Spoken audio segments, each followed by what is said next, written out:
Hello there. This video goes out to Gino Sonier and anyone else who wanted to know about how to paste a strop, and I'm basically what I'm going to do is show you how I make my little pasted strops for pasting for chromium oxide to refreshing the straight razor. What I would do, I mentioned the old canvas webbing belts, you know, the way they work. You just so you maybe will recognize these a bit more as you put it in there like that. Wrap it around the waist, put it in there like that, run it through both loops, come back through that one, and it tightens down kind of deal. Just a simple, like Boy Scout kind of belt. You can find these belts. I find them all the time at thrift stores, flea market, or Goodwill, places like that. And what I'm going to do, I'm going to take this belt and I'm going to leave this buckle on, and that'll be what I grab onto when I use this. After I put a handle on the end, which I'm not going to be able to do today, but I'll explain to you the process. But what I'm going to do is I'm going to take this belt, I'll find this end, and I'm going to put it there because that's about perfect lengthwise. Anyway, what I'm going to do is I'm going to take and I'm going to do that right there to this end. And then I'm just going to take a pair of scissors and cut that as straight as I possibly can.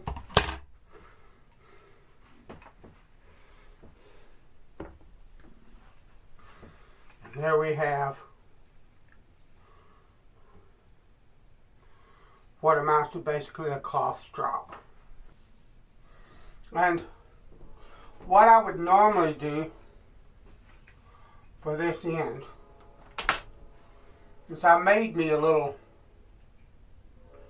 2-inch wide cap that goes on the end, like that. And what I would do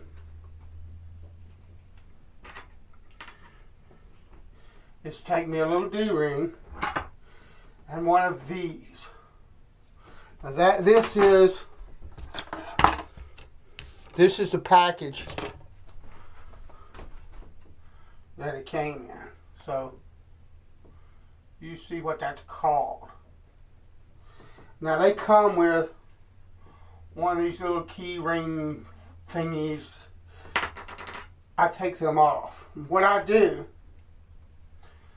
is, you see this D-ring, and you can get these at upholstery places, stuff like that. I expect you might be able to get them at someplace like Lowe's, but this is a 2-inch D-ring, and it's separated right there. And so what I do is simply pull that apart. I might be, and pop that in there like that, so that, and this swivels. And then all I would do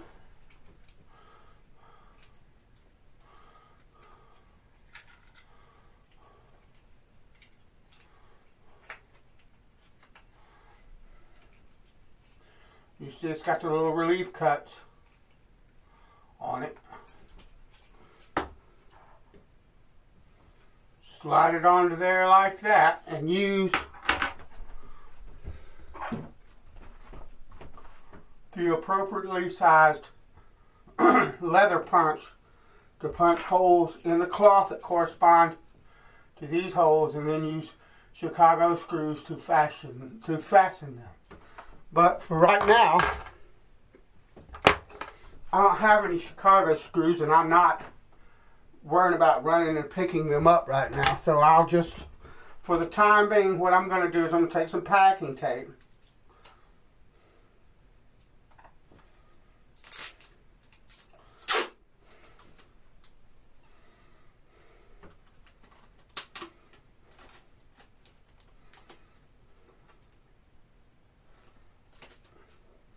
what I do with this tape is,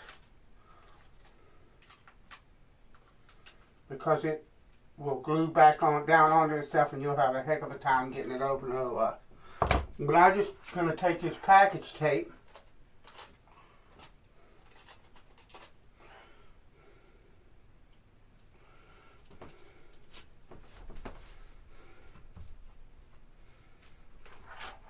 and the only reason I'm doing this is simply because I don't want the end fraying like crazy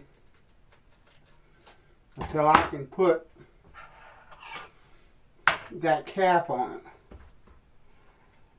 So I'm just going to tape that up. Any kind of tape will do that will stick to this. Duct tape, Gorilla tape, any kind of tape, and I'll simply just use this like an old-fashioned strop that doesn't have a handle on it. Now, pasting this strop.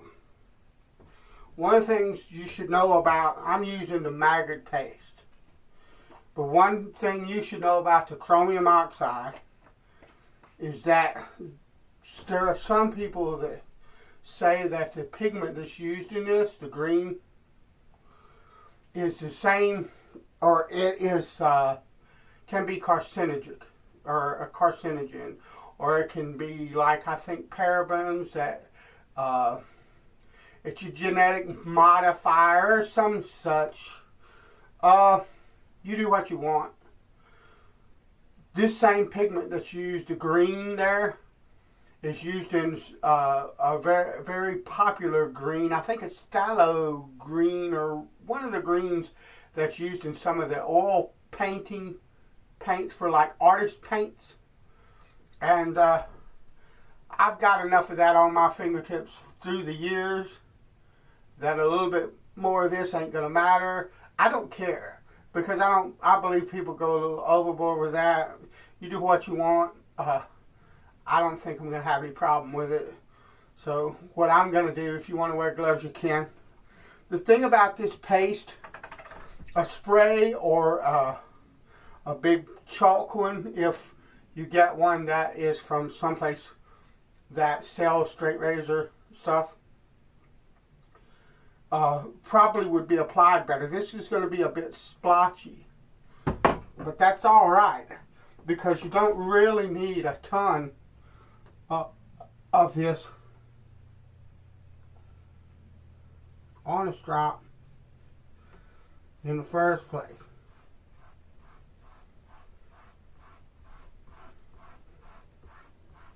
So this is what I'm going to do. You can do what you want. And I'm putting more on this strop than you actually need, just because this is a demonstration and I want people to see it.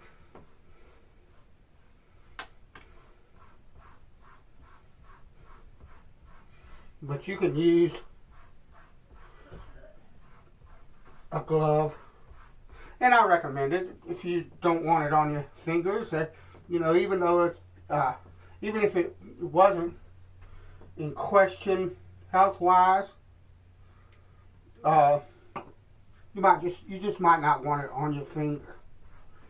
I don't have a problem with that either. So, rubber medical gloves, a pack of them are cheap. So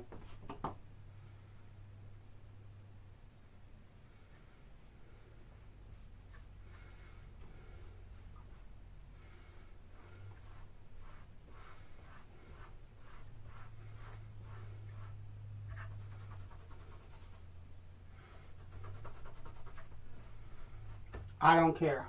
Like I said, I'm not worried about it. I think a lot of it is overblown. There are things that I've used and messed with since a little boy that everybody's running out now going, oh, that causes cancer. And, well, you know what? living in this world can cause cancer, okay? There's so much in this life, so many dangers that I just, I'm not spending the rest of my life scared of my own shadow. And I'm just rubbing it in. And what I do sometimes is I'll take an old debit card and see if that will help to spread it a bit more, so that it's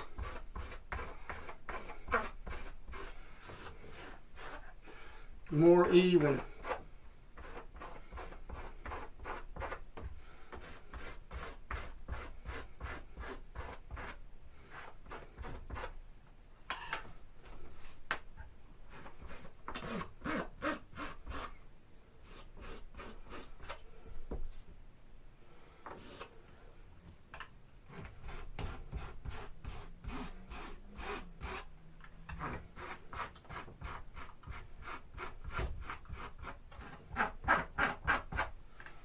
But that's pretty much,